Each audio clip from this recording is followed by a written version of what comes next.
foot surgery, so he's doing better than she is. Yeah. It's not good. She had bone surgery forever. It was so they cut two times where he was to fly. Put a bone graft in her big toe and shave some bone off his other little toe. She's quit eating. She eats like a whole piece of bread. The other day it was a quarter piece of bread and a snip of apple and two french fries. I was like, that's not enough, Mom.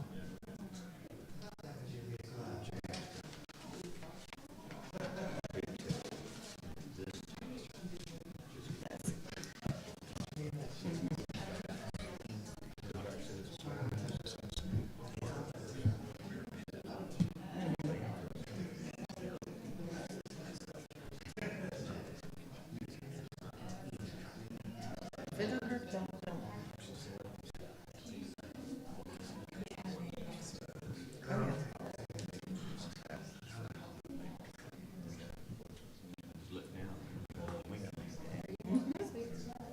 Yeah, I wouldn't. My time to use please.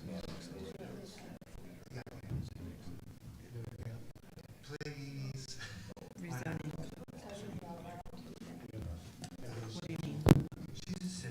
All right, I show 6:45, and I note the presence of a quorum, so I will call to order our public hearing for Town Central, Monday, October 14th, 2024, 6:45 p.m. We okay out there? Very well. Reverend Dill, will you pray, Senator? I invite you to join me in prayer if you're so inclined. God, we give you thanks that we are on this side of the storm, and we thank you for all the brave and good and honest people who helped neighbors, who cut trees, who prepared food, and did all other kinds of things to help during this time. We ask that you continue to be with those that are struggling and those that are without home, without power, and for those that are continuing to provide those kinds of services. Be with us and allow us, oh God, to have wisdom and understanding. In your name we pray. Okay, we are having a public hearing. This is about rezoning a parcel of property at Cannon Mill Southeast and Aiken Street. It's parcel number 406511752539. The proposal is to rezone this property from RM 16 multifamily residential to R20 single family residential. This was taken up by the Planning Commission on August 27th, 2024. They forwarded it to the council for a first reading, which was done on September 9th. And then tonight is our public hearing about this property. Is there anybody here tonight that wants to be heard about the rezoning of this parcel?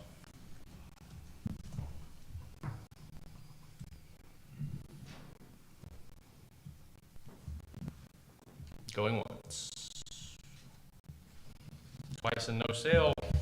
Anything further? Yes, sir. Mr. Queener.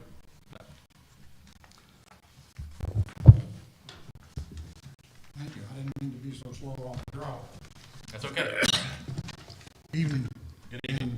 And I want to express my appreciation to you and the members of your staff who have responded so ably in this situation that we've all found ourselves in, quite worse than we ever thought possible.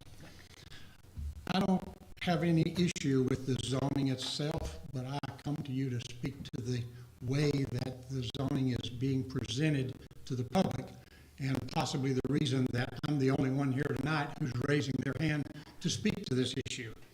The notifications that you've done, by the way, the signs are a little better than the magic marker hand-lettered signs that were up on Road 18 for the PUD.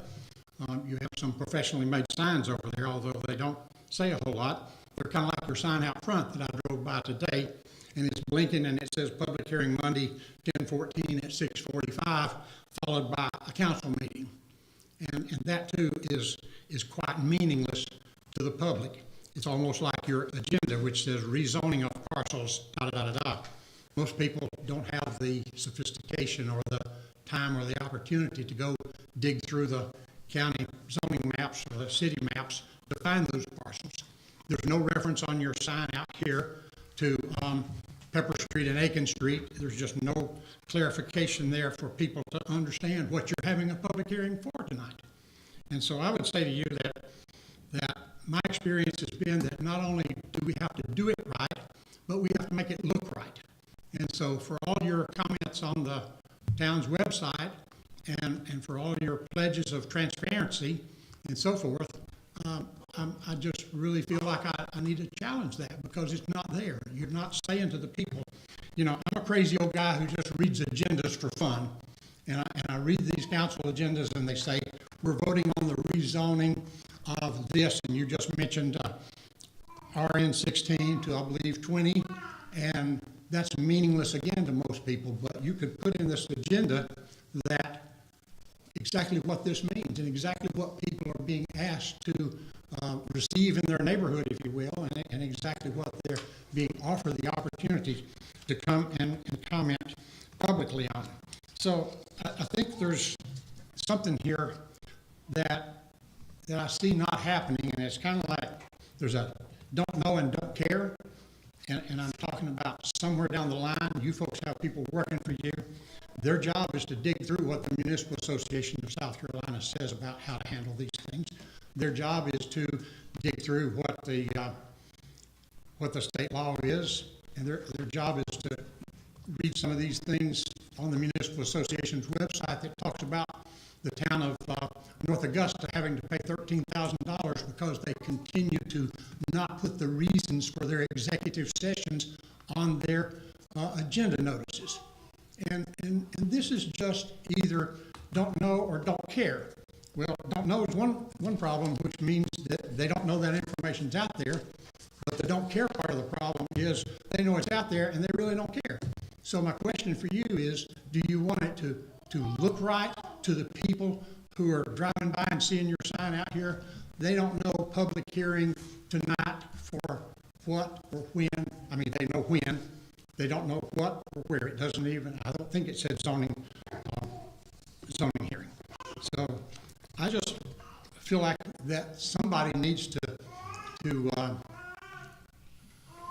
find out this information and furnish it to you so you can be well served. It's kind of like when I had 3 teenage boys in the house. If I ever said, somebody take out the garbage, nobody named somebody lived there. And somebody would just sit there and this somebody would look at that somebody and the garbage didn't get taken out. So you had to say, can you take out the garbage, please? And so I would say to you that the people deserve better. The people need to be able to ride by your sign and see that it's a zoning meeting and it's about Pepper and Aiken Street. I mean, and that's just the bare minimum of making it look right and not just checking a few little boxes somewhere and saying, we got this. Thank you very much. Thanks for your time. Appreciate your time. Thank you. Anyone else about this rezoning?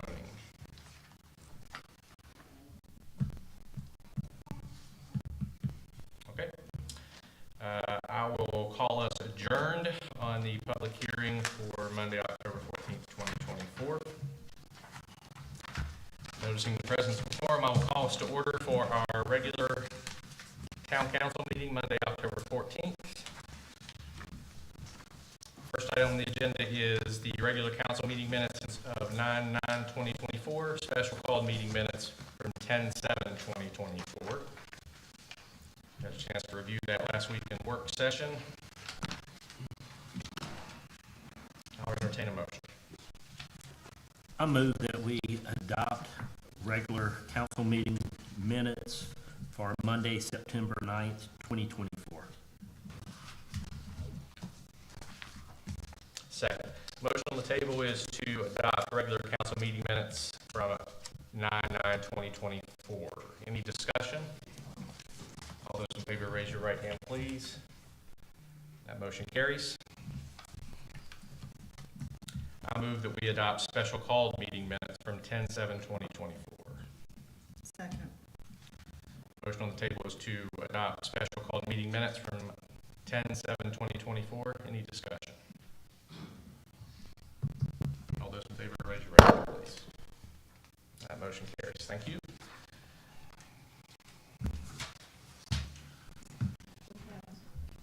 Just make sure anybody else wants to speak. Okay. Because we have some confusion. Next item on the agenda is our public session for 30 minutes total. Each member of the community that lives in Central Town limits can speak for up to 3 minutes. And who's first on the list? Ms. Graydon.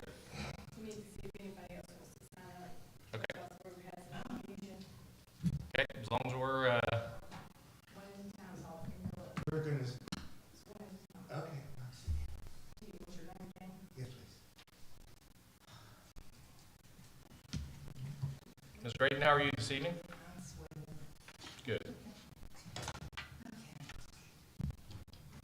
Rosa Graydon, 101 Cantrell Drive, Apartment 1, Central South Carolina. I'm here to reference, and how you all doing? Good. The alley, Heads Alley. And as you all know, and I don't know if you're aware, the project that Ms. Eunice and the rest of us was working on kind of fell through. Mr. Head want $2,150,000, if I'm correct.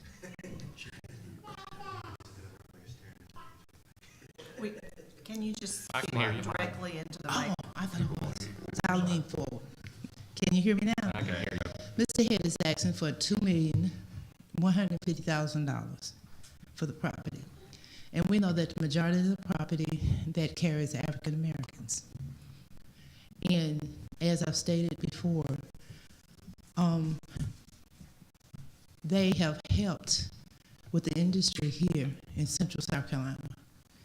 And then in that little small area of being misplaced, I feel like the city can and should find a way to help. Now, I don't know, I don't want to compare apples to oranges, but one of the things I would like to bring up is a thought, okay? Because right now in Clemson, we're doing the CLT, Community Land Trust. I don't know if that will be viable here in this area, but it has to be something for us not to lose a community, a people that was here before I was born, and the legacy is still carrying on. How can the city council be more proactive than reactive in keeping residents where they are? I would like to be part of that journey. I don't want to see the community fall apart. However I can help or assist, I would be happy to, because currently I am doing things in Clemson, you know, even I live here. But I would like to be a part of the energy that's going to help teach, learn, promote, because we're not about tearing down. We had enough of that in Helena. You know how the word is spelled, H-E-L-E-N-A? That's my joke in church. How it came through and was devastated. We don't have a lot of things to devastate us here. But how can we keep from interrupting other people's lives? Because if you look at the community, the majority of them are older people. So again, I would love to be a part to help with the solution and not be part of the problem. So I'm asking city council, and I'm not trying to weigh in on the dollars because I know you got so many dollars has to go here and so many things. But let's put money back in a community that has provided before we got this far in 2024. Thank you. Thank you, Ms. Graydon. Thank you. Thank you, Rosa.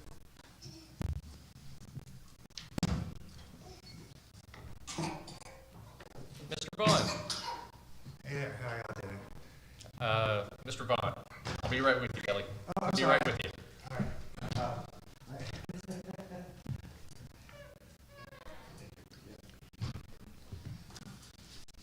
It's helpful to have these tables, and this is backup for any of my references. So, good evening, council members. You want us to give this? Oh, that's fine if you would. Good evening. Good evening. Good evening. So I have a copy of the written statement and then also referenced emails. There's only one copy of those. But what I'm talking about tonight is flooding issues at 435 Wood Street. Okay? So good evening, members of council. My name is David Vaughn. I live at 432 Wood Street in Brockwood subdivision. Tonight I'm here to bring attention to a matter of public safety and community responsibility, particularly regarding severe flooding problems that my neighbor Maine is having, who resides at 435 Wood Street. Several years ago, when Mr. Brock did the development of the subdivision, he identified several areas that were prone to basically flash flooding. These are not in the floodplain, but it's a floodway. And basically, he decided for many years that those properties would not be sold. Well, after his passing, the heirs decided that those properties would be sold, and in doing so, those properties have now been developed. And like I said, those properties are not in a flood zone defined by FEMA's firm maps, but they are in a floodway, okay, which means that they are in direct line of fire from the water. Several of the emails I've made reference, I've actually sent those emails to Kurt back when he was actually, inspecting that. He was well aware that it was not in a flood zone. He was aware that it was in the floodway. He considered these to be separate issues. But what that means is that we actually did building in a floodway. We knew there was water coming. And as predicted, there has been a lot of flooding that has occurred at that property on numerous occasions, despite the fact that a huge trench was put in Maine's front yard. Hurricane Helene was just the latest example of that flood. I was literally up all night while Maine was in the hospital having their baby, okay? I was cleaning out the storm drains. I was trying to make sure I was not enough, okay? The state law really says we're supposed to be protecting our citizens. In this situation, I believe that we have not done that. I think we need to look at this again, and we need to find a way that we can actually find ways to mitigate this risk. There are ways to do this, and right now, I see this as a failure on our part. The point is we can do better, okay? And so I'm here, ready and willing. I'm on the planning commission. I'm willing to help out how we can actually do things better in the future. This is a sin of the past. We need to fix it. Do you have any questions? Thank you. Thank you. Can I ask you a question? Yeah. Yes, Just because I don't know who lives in every house. right. Is this the area where Al Malasso used to live? Do you know? No. Is this the same place? Okay, so this is not close to here. Right where Wood goes down, kind of right before it starts coming back. Maine brought pictures to us not that long ago. Mhm. Okay, thank you, sir. Okay, thank you. Thank you. Go on up. All right. Thank you for hearing me. Sure. I'm going to continue on what Rose Braden was talking about a little bit in regards to the alley. And I just wanted to invite all of y'all to think about how you could work with Wayne Head. I have no interest in making his life harder. He waited 2 years while we tried to get a development in the area. But I do want to know from each and every one of you what you would do. So if you could email me, my email, if you feel it's not the town's business to be involved in the alley or to influence Mr. Head in any way, tell me that. That's what I want to hear.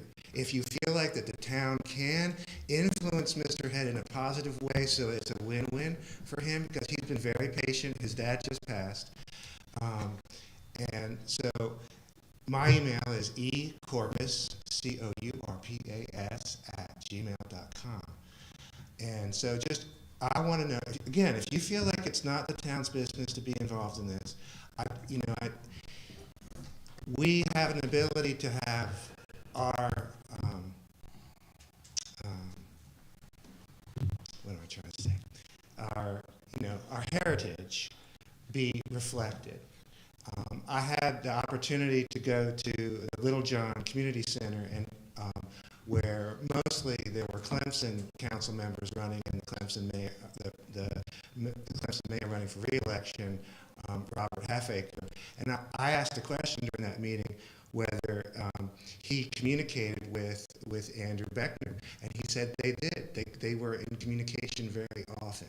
And so I also want to invite all y'all, the council, to also think about attending some meetings or reaching out to your cohorts in Clemson. We have a lot in common. We have a lot that's not in common with Clemson, but a wave is coming. It's been coming. It's cresting, and Clemson is a little bit ahead of us in terms of how they're going to ride that wave, in terms of development and the like. And so I want to just encourage all y'all to look at what they're doing there, and there's things that we can piggyback on. There's things that they can't do that we might be able to do because we have land, in terms of, you know, workforce or low-income housing for, in the area. So I want to bring up both of those items for y'all to think about. And hopefully, you know, it's clear that meeting 2 times a month is going to be a challenge for this town.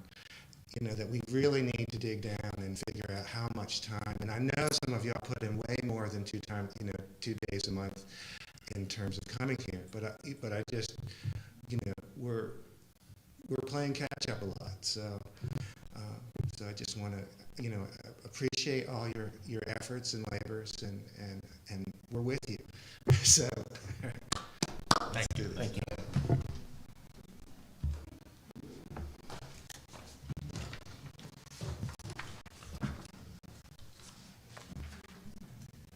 Okay, that's my list.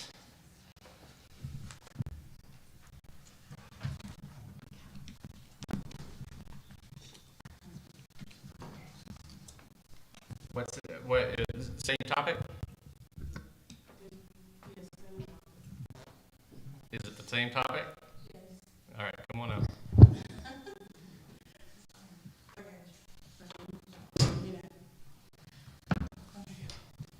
I'm 32 years old, and I was sitting there, I was listening to Jose, I was listening to Kelly.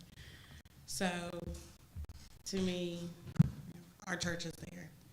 Of course, you know, the developer, if anybody buys it, they can't touch the church. There's 2 churches in there. So, you know, and then the ones that rent from Wayne, I think it's 8 elderly people. You know, I know one of them have a caregiver. So, I'm like on Kelly, we all can work together and figure out something. I mean,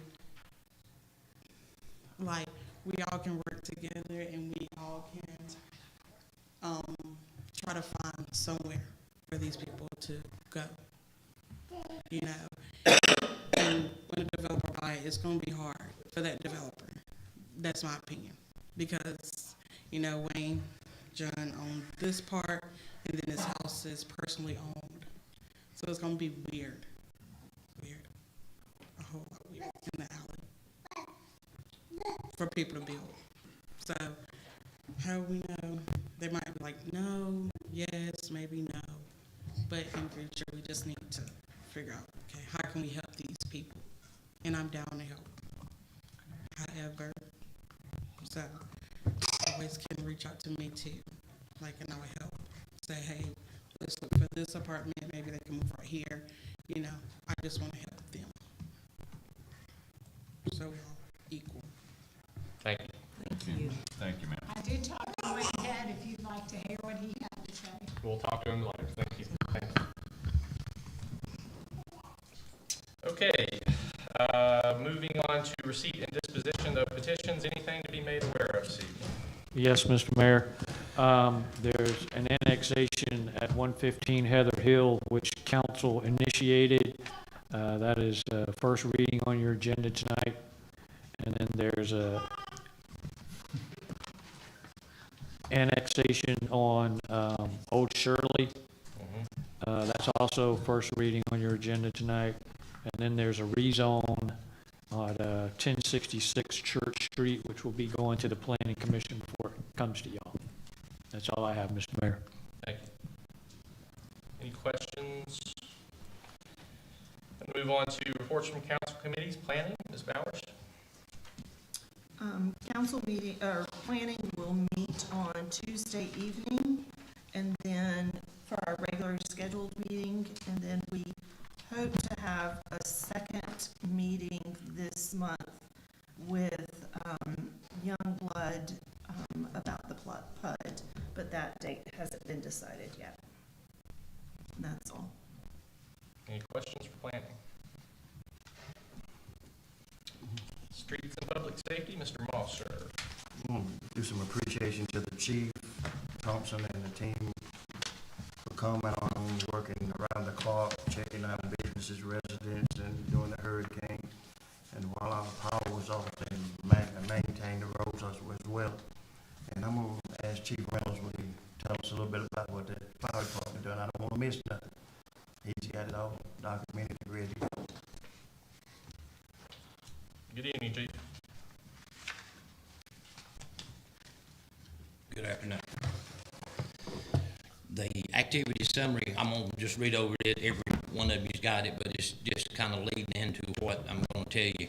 Central Fire Department ran a total of 33 calls for service during the hurricane hitting 24 hours of the night of the 26th to the 27th, clearing trees, blocking off roadways. Lucky that very few calls came in, trees falling into houses that was damaged enough for to have any fires or anything like that. We did have some, but it was just nothing we could do. We had to wait till the next day or two. And luckily was no injuries occurred to any of the firefighters, anything like that. The fire station did lose power, but we was able to provide emergency service to the central area without any bad consequences. We have a better update next month on the storm report. We have just completed our largest successful fire prevention day this year, and it was the 25th anniversary of that. During that week of the storm, as most of you knew and remember, Chief John Head, he passed away that week. We was asked, the fire department was to plan and conduct the service of the fire service that way we always do it. We had approximately 14 fire stations in the county that participated that day, even though it was very bad weather.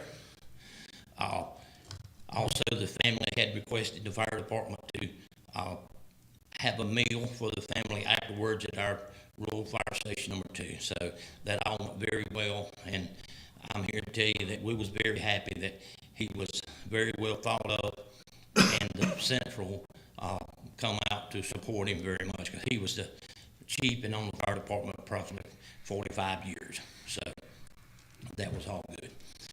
And that was on Thursday. We had the service as we was planning for the storm coming in that night. So our guys really put in some hours. The storm really started hitting in the central area around 2 a.m. that Friday morning. We did have 5 men that stayed at the station for 24 hours. We had approximately, on the full run report, we said 33 calls. So in most literature, we're saying we had approximately 30 to 40 calls during the storm. The way that we operate in a storm situation like that, I told Mr. Moss and Mr. Miss, you both, that I was going to go over a little bit about it. Sometimes I think we don't get up and tell you all what we do enough. If you don't see a fire truck going down the road, you'll say, well, they at home in bed. But there's a lot goes on. So the EOC, Emergency Operating Center, is operated in Pickens 911. So my 2 battalion chiefs, Elijah and Isaiah. Elijah is a member of the Mayhem team. So a lot of times he gets called in early. So he goes to the dispatch center. And the way it works is the original 911 operators takes the call, and you know they ask them fire, EMS, or police. They have which button they mash. So Elijah's on the fire side. So all the calls in the whole county goes to the fire side. And then they direct the fire departments what they need, because they're trained and know what equipment to send and take. And then Isaiah, he is on special operations lieutenant for the county over the hazmat coordination and all that. So he's on this side working, doing the same thing for many, many hours. And we have went to the new radio system. I'm sure all of you's heard about it for 2 or 3 years. They spent in the sum was somewhere around about $10 million for a new radio system. So what we did that night at 11 o'clock, that's Thursday night, 11 p.m., we switched to what they call Ops 3. So the fire departments in the county had a channel of their own. Nobody else bothered them talking like that so that we can operate safely. So, and that worked real good. So, and in the midst of that week, we was planning for this past week of our fire prevention day, which we had in the neighborhood of somewhere in 600 kids that came through from Central Elementary, Clemson Elementary, 6 Mile Elementary, and Liberty. We've added them now. So we go to the Clemson Central Recreation and set up props and all like that, and it's very good planned out. So myself and Tom has kind of been rolling it over to the younger guys, so they did a very good job this year of doing that. And we have a couple of ladies in the community that comes out and help us do the planning for the meals and that kind of thing, and we really appreciate what they do also. So, and then during that week, again, we had another situation going on. We did have a special burn permit on Tuesday, that some land debris that was burnt that lasted about 6 hours and gone.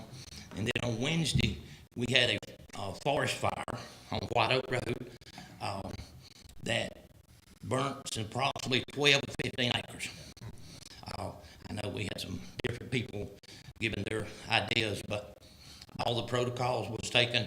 We got there about 7 o'clock that afternoon. It was Clemson University Experimental Forest. So the protocol says for us to call Clemson Bulldozer. That's what we did. They came, put a line around it. You know, they're going to be stumps burning smoke for days. Ain't nothing we can do about it. We can't take a $600,000 fire truck up there in the middle of pine trees. It's only 10 feet apart. So we relieved about midnight that night. Well, at 1:30, they called us again. Said it's burning again. We said, well, we knew the bulldozer made a good line. It was gone out. So I guess who started the first one started the second. So we burned another 5 acres.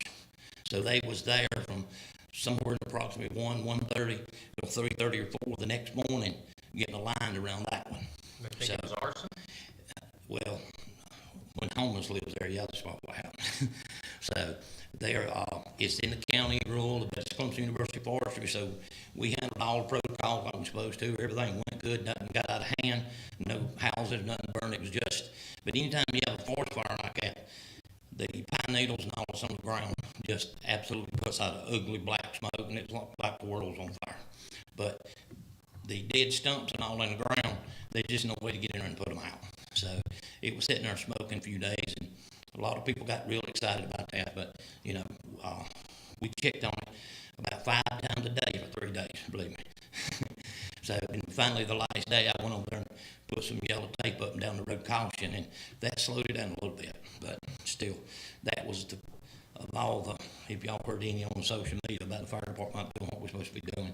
But that was all of that. We've had a very busy 14 days. So I would say, if you do know some of the guys or you see them around, and we was able to get some extra support to them and feed them and do all kind of things for them while they was there doing that. So that was all good. But it all turned out very good. And like always, we stay in touch with Mr. Mishu.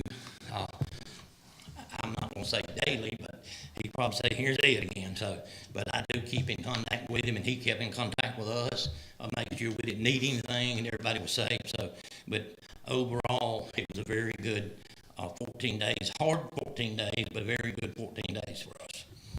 Thank you. Thank you. Appreciate your time. Thank you for your work. That's all I have. Any questions for streets and public safety? Enterprise and community engagement, Ms. Chapman? Yes, for the month of September, the Water and Sewer Department completed 176 work orders. The meters were read on September 17th, with rechecks being done on the 18th and disconnects being done on September 26th. 41 customers were disconnected for non-payment, and of those, 26 were reconnected. The sanitation department, both residential and commercial, operated on normal schedules for the month of September. And that's for the water, sewer, and sanitation report. The community engagement, I've scheduled the first community engagement meeting for November 14th at 7 o'clock.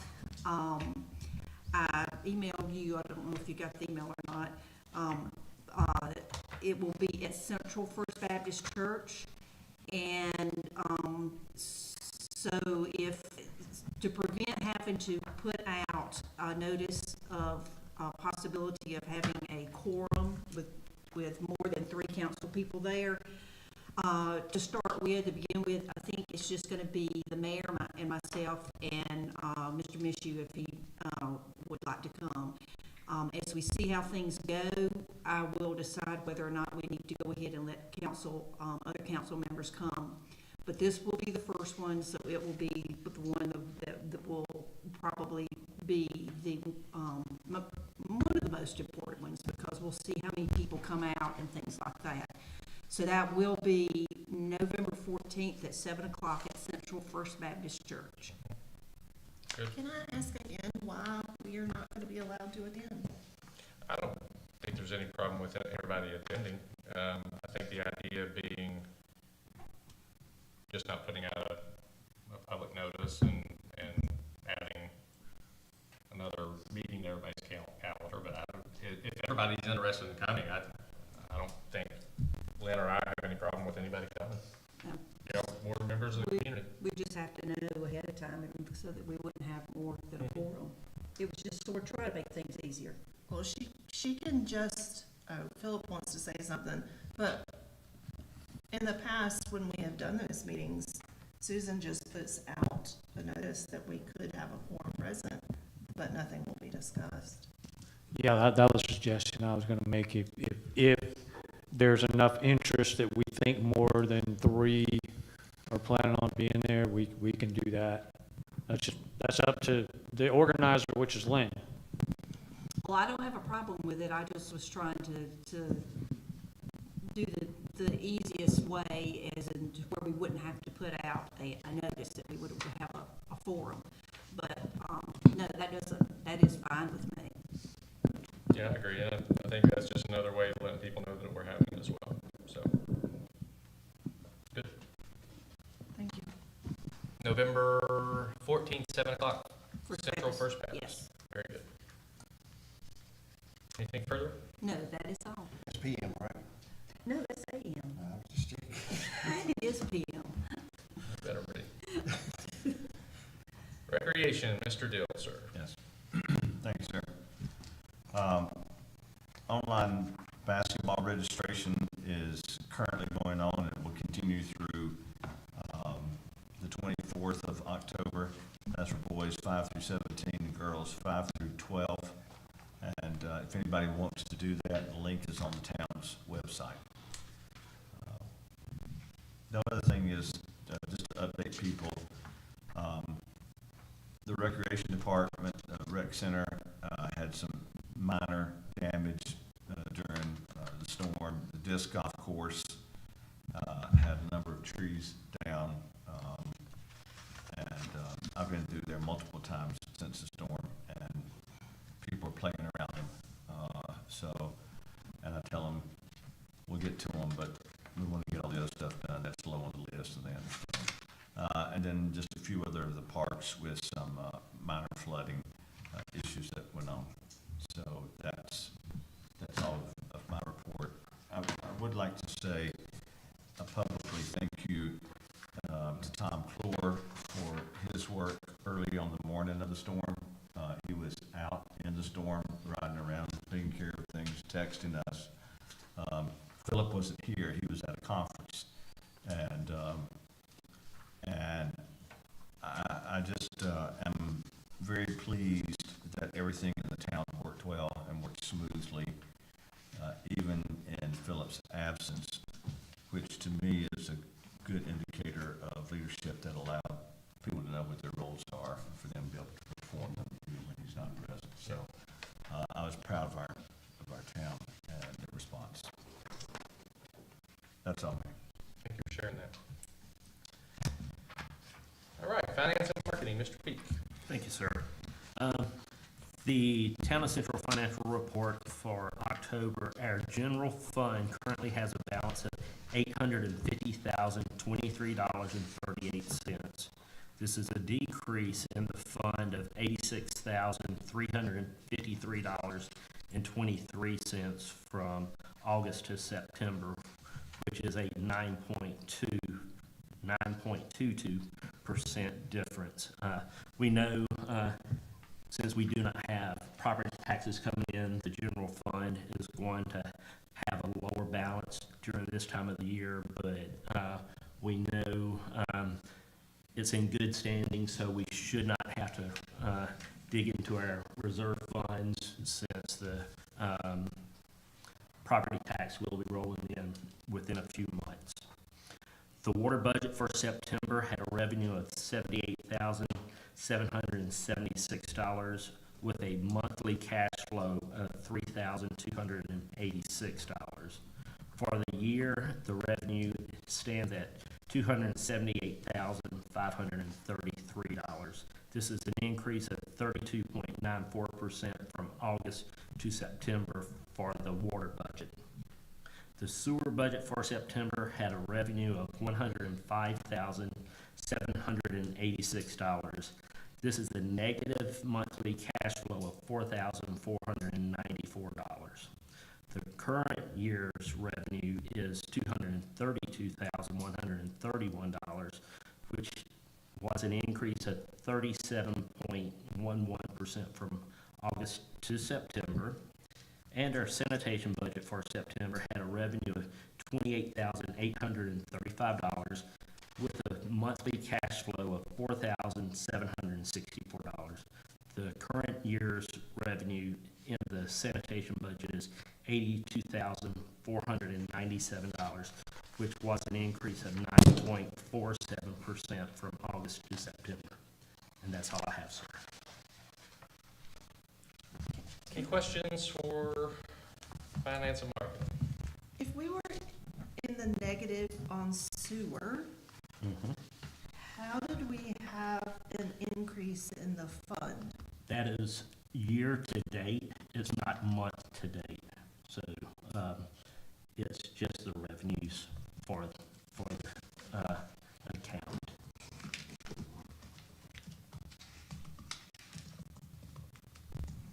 And I'll be glad to speak with you afterwards.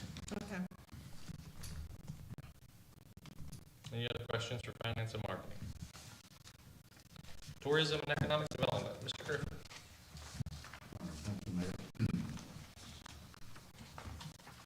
The First Friday concert series will run the last concert on Friday, November 1st, from 6 to 8 p.m. The band Departure, which is a Journey cover band, will play. We'll also have bands on Saturday, November 2nd, for the Rootin' for Ryan event, which have donated their time to play on Saturday.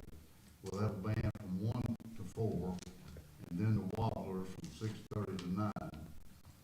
Central Fire Department is selling hamburger and hot dog plates from 1 to 4 p.m. Joe's New York Pizza will be there until close. Walmart has donated all supplies for the event. Rylan is a 15-year-old Daniel High School student and a resident of Central. He will be undergoing a complete and radical hemispherectomy, I said that right, hemispherectomy of the right side of his brain to alleviate severe epileptic seizures. The event's to raise funds to provide housing, food, and travel expenses for the family while he's at the medical center later in November. All items and activities have been donated by the community to help with this event.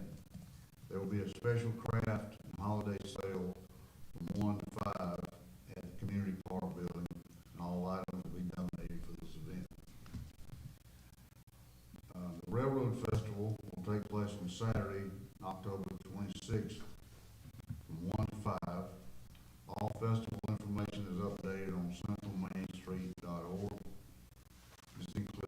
concert information, volunteer sign-ups, trick-or-treat registration, and event content details.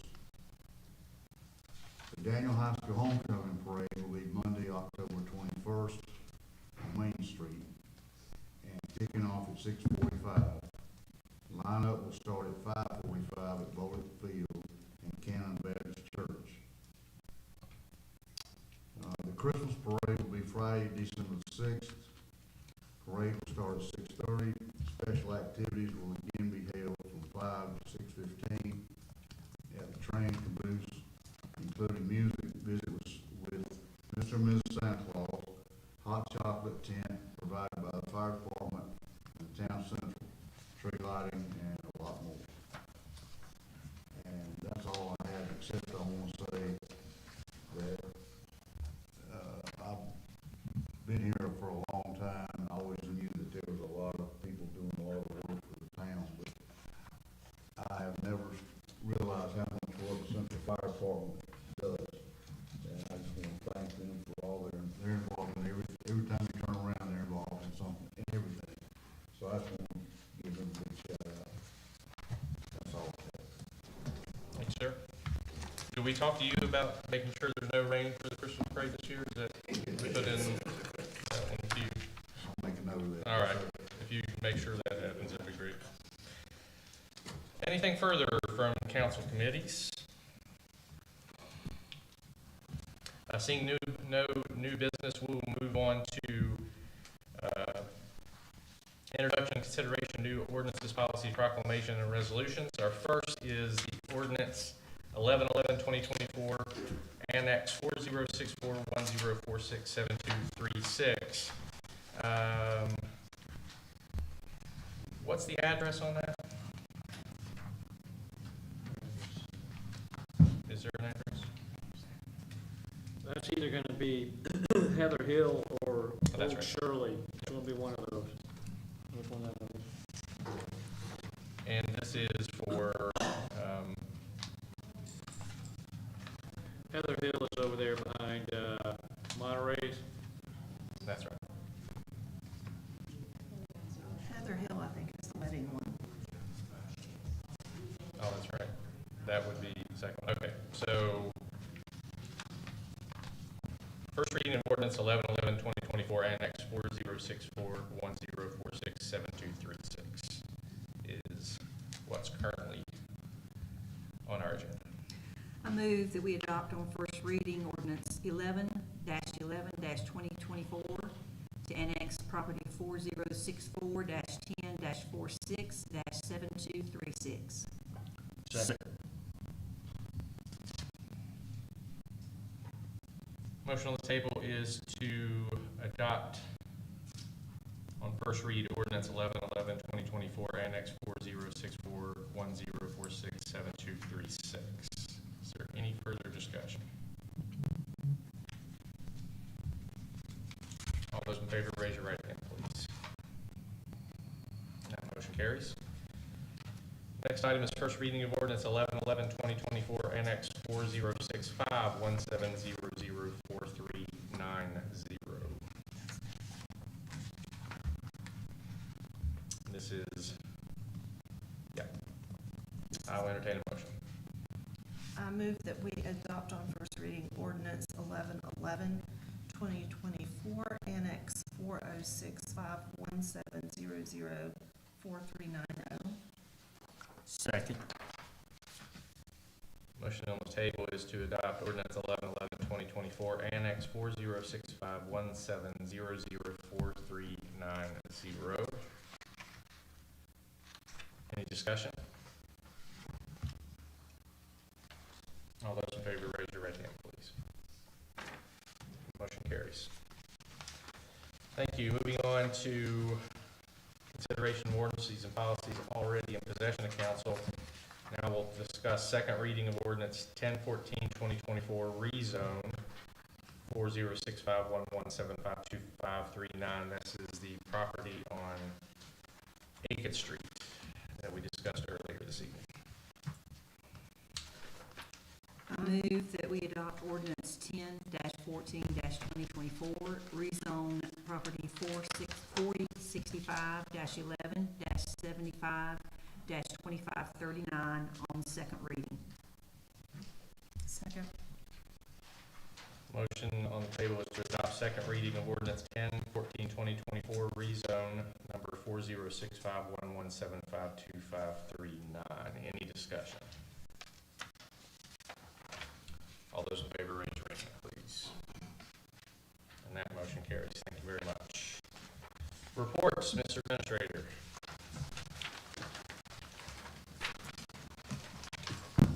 Thank you, Mr. Mayor. I needed to get a head count for the PCMA on October 24th at 6:45 at 6 Mile.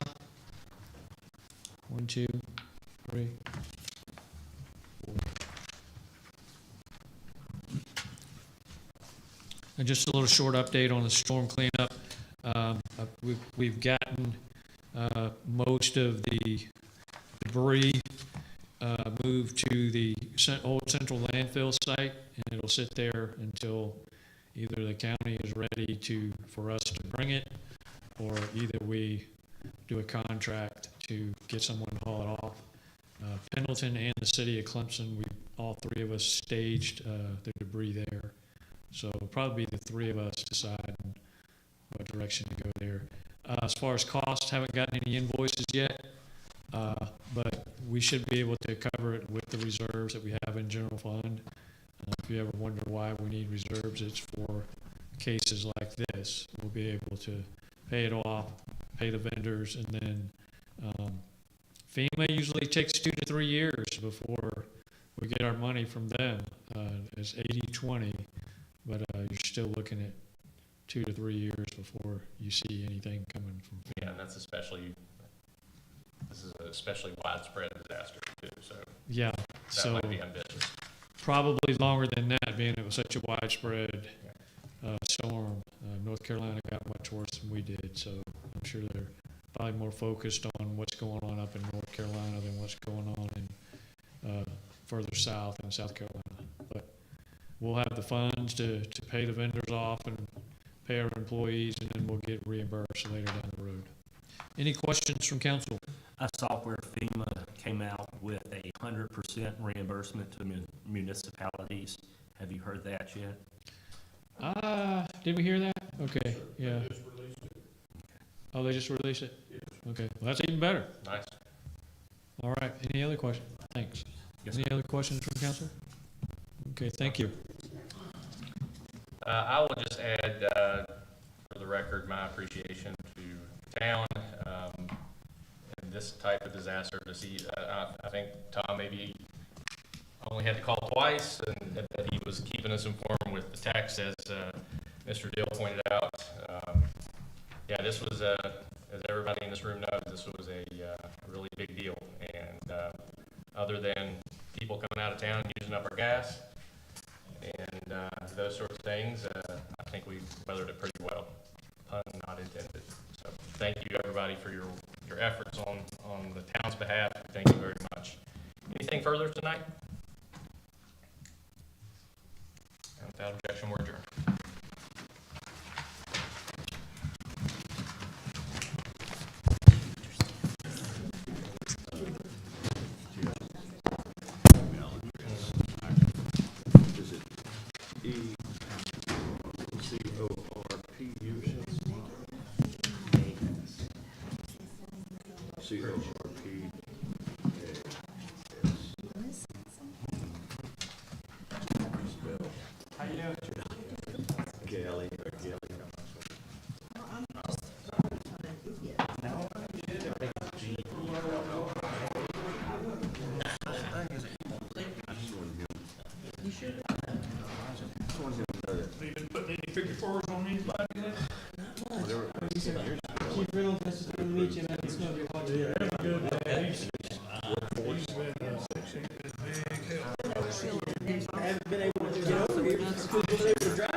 I'm supposed to go in there and they're gonna do, you think that was a better with the community engagement? About, so that the forum is not present, we can like let council person,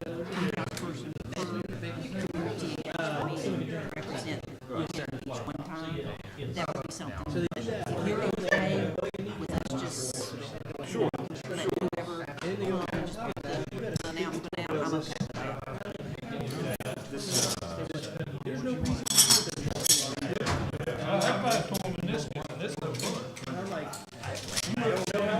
in the community. That's what I'm saying. He's like, there's no way you can. I was like, I was hurting, but I wasn't like, I was like, not the end of the world, but I just. That's what we were. You guys have to get the touchdowns. So you're okay with that?